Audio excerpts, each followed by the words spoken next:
Clube do Livro, na Unicinos FM 103.3, também na TV Unicinos. O livro dessa semana, no retorno do clube, na nova temporada, é O Primo Basílio, do Eça de Queiroz. E a gente chega no último bloco, já começando a falar um pouquinho mais do final da história. A gente, já contou algumas coisas que, afinal de contas, né? Que muita gente morre, na verdade, né? Eu acho o seguinte, Rodrigo, que deveria o clube, nessa temporada, ser assim, com spoilers. Toda vez que a gente falasse algum spoiler, tinha que vir na tela ali, com spoilers. Spoilers! E vários pontos de exclamação pra pessoa. Mas uma das mortes que acontecem na história, que é a morte da Juliana, porque a Juliana é uma pessoa muito doente, né? Na história toda ela é muito doente, só que a Juliana também, ela é a fonte de vários problemas da Luísa. E uma coisa, quando eu tava lendo o livro, eu fiquei pensando, eu espero que o Eça de Queiroz não mate a Juliana pra resolver os problemas da Luísa, porque isso é uma atitude muito fácil do autor fazer, né? Tipo, tu mata a personagem e daí a outra vai viver a vida dela muito bem e tal, porque afinal de contas o seu problema morreu.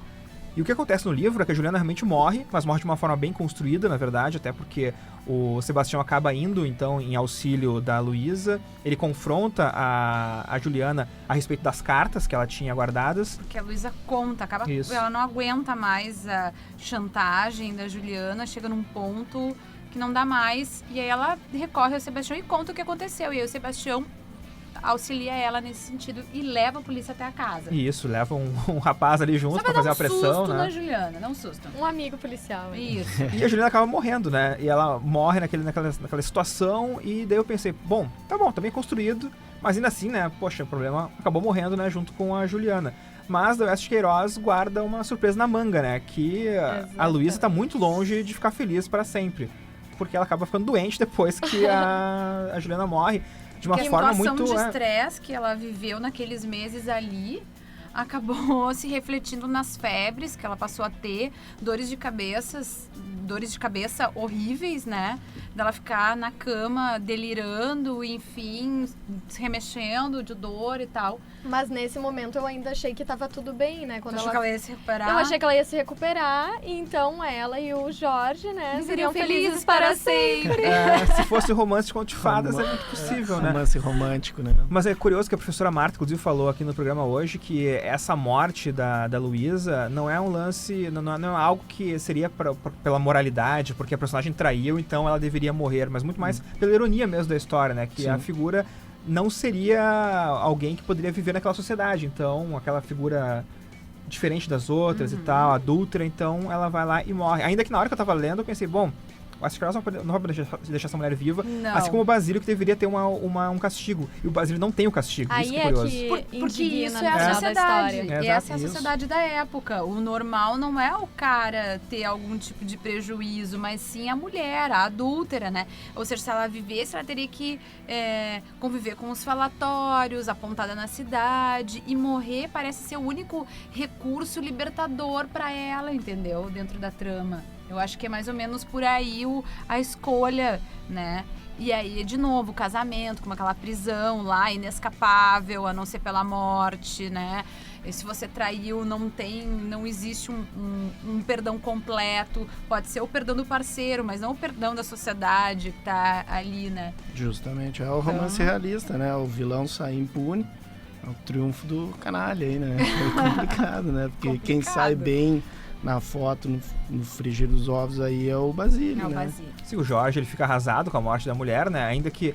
E é curioso porque o último momento dela saudável, ele vai e confronta, porque ele acaba descobrindo, porque chega uma carta... Justamente. Da França, né? Do Basílio, porque naquele desespero, né? A Luísa manda uma carta do Basílio pedindo ajuda para dinheiro para pagar a Juliana. Mas, depois da temporada dele com Luísa, que eles são descobertos pela Juliana, ele dá no pé, né? Deixa ela sozinha, deixa ela se confrontar ali com as chantagens da criada, né? E ela manda uma carta pro Basílio, o Basílio não responde nunca pra ela tem que pedir ajuda, quase vende o corpo, né, pro Castro, que é um sujeito que gostava muito dela e tal, e ela quase pede dinheiro pra ele, só que ela acaba desistindo no meio do caminho.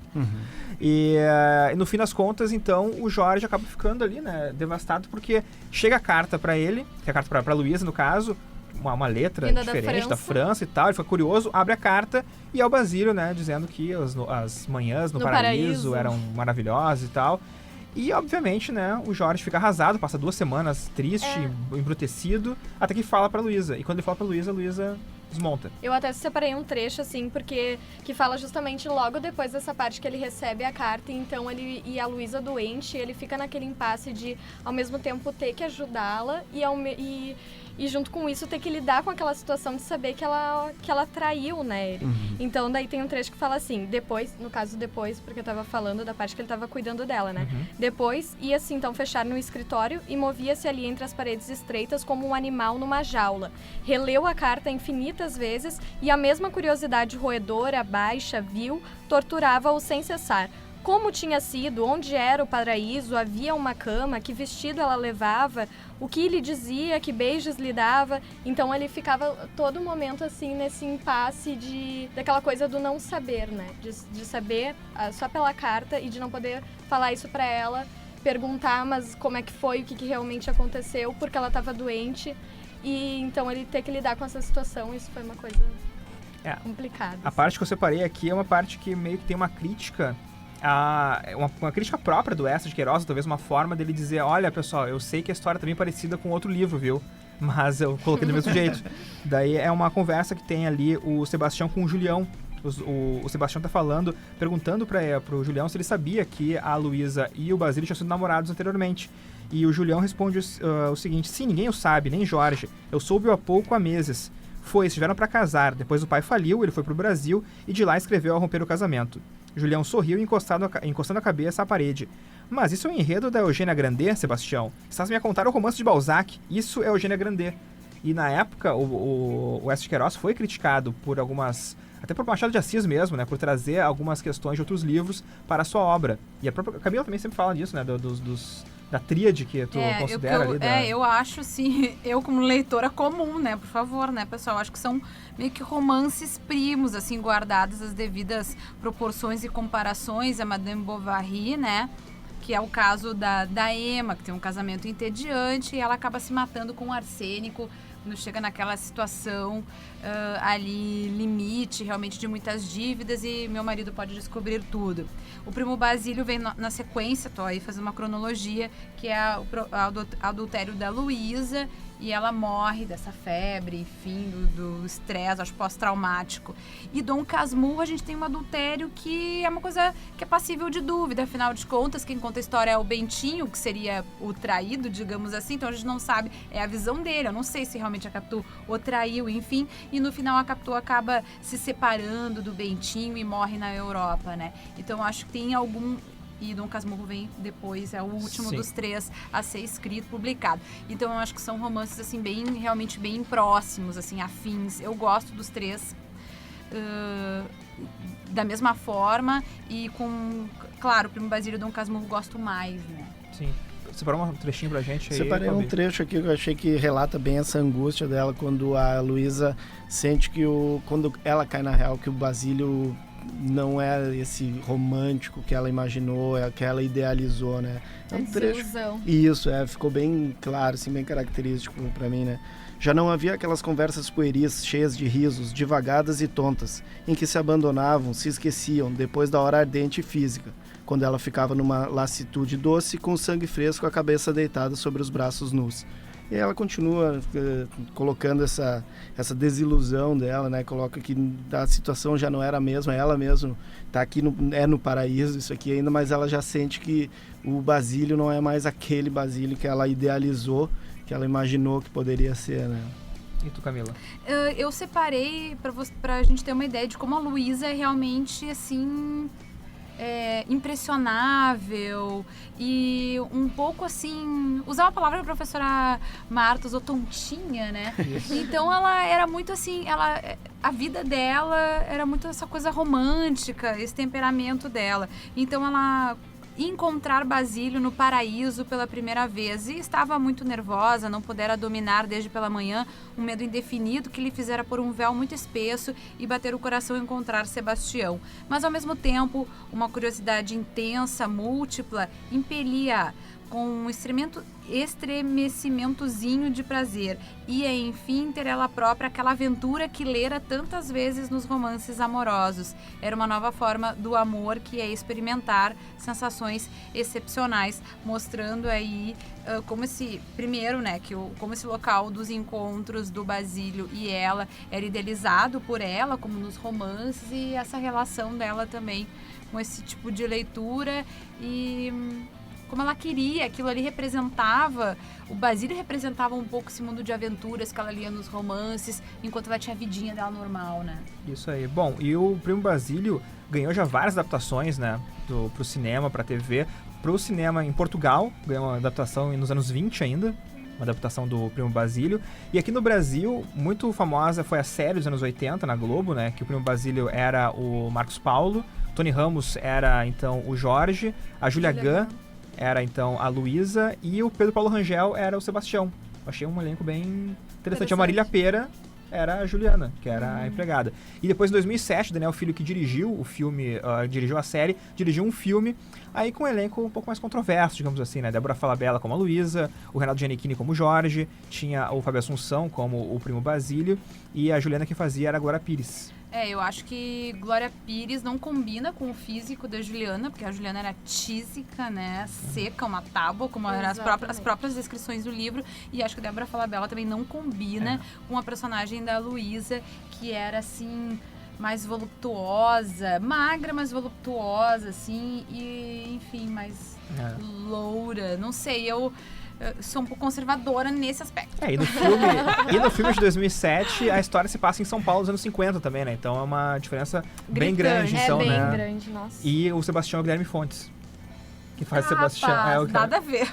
Realmente, nada a ver. Não. Pois é, mas o pessoal pode, então, né? Além de ler o livro, conferir também essas versões. Todas elas têm DVD também, né? O de Portugal, não garanto, mas a minissérie e o filme tem DVD, o pessoal pode conferir.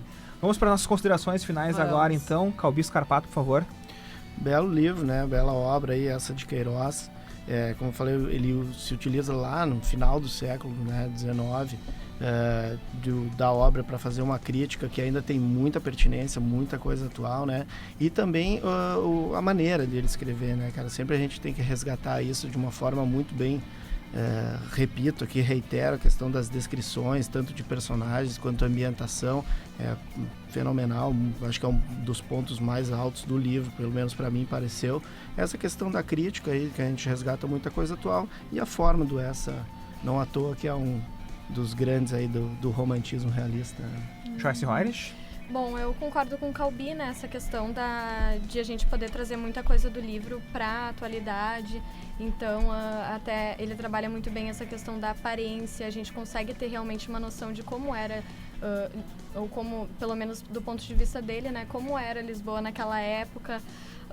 A questão da indecisão dos personagens. Então, muitas vezes eu me identificava com algumas dúvidas não com um personagem inteiro, digamos assim, mas com algumas dúvidas, aqueles impasses que os personagens tinham, e a gente conseguia se identificar com isso. Então, eu achei um livro ótimo, dá vontade de reler, que nem a Camila já leu 4 vezes, e que eu recomendo para quem não leu ainda. Camila Kiel? É altamente recomendável. Acho que só essas minhas várias leituras já dizem um pouco do que eu penso do livro. Eu gosto, primeiro, muito do desfecho, apesar de ser muito triste, muito sofrimento.